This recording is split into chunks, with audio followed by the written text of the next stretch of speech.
Breaking news. In just a few short hours, the Trump administration faced two major legal setbacks. Let's take you through exactly what happened, why it matters, and what it could mean going forward. The first blow came from a federal appeals court ruling on a controversial immigration case.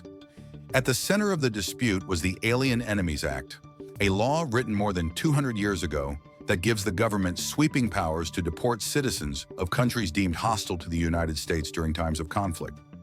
Under the Trump administration, this law was used to deport a group of Venezuelan migrants. A lower court judge previously found there was probable cause to hold certain officials in criminal contempt for how these deportations were carried out.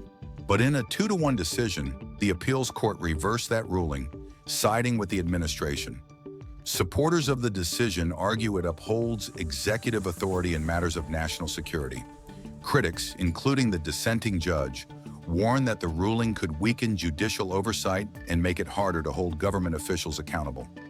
Then only hours later, the Department of Justice announced an unexpected and highly unusual investigation, this time targeting New York Attorney General Letitia James. Federal officials are examining whether her civil fraud lawsuit against Donald Trump, which led to a suspended $355 million penalty, and a separate case against the National Rifle Association, may have violated Trump's civil rights.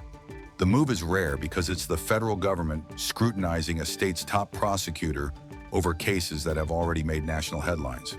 Letitia James wasted no time responding, calling the probe blatant political retribution and accusing the administration of weaponizing the Justice Department against its opponents.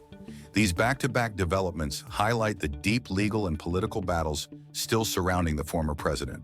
On one hand, the administration secures a victory in a deportation case that could set precedent for future immigration policy. On the other, it takes the offensive against a state official who has been one of Trump's most prominent legal adversaries. The stakes are enormous, not just for Donald Trump personally, but for the balance of power between state and federal authorities, and the role of the courts in checking executive power. This is a fast-moving story, and the legal landscape could shift again in days or even hours. We'll be watching closely. If you want more clear, in-depth updates on U.S. politics, don't forget to like, share, and subscribe. And let us know in the comments. Are these legal moves about justice or just politics?